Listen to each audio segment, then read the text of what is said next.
2026 সাল, গত 11 বছরে কোনো বেতন বৃদ্ধি হয়নি, অথচ এই 11 বছরে মুদ্রাস্ফীতি 55 থেকে 65% পর্যন্ত বৃদ্ধি হয়েছে।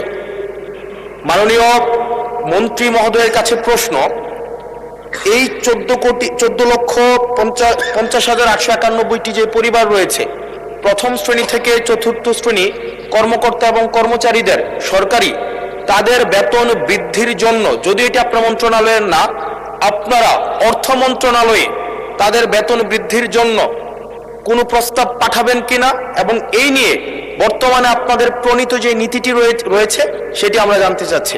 ধন্যবাদ। মাননীয় মন্ত্রী। মাননীয় স্পিকার, ইতিমধ্যেই পে কমিশন গঠিত হয়েছে আমরা জানি।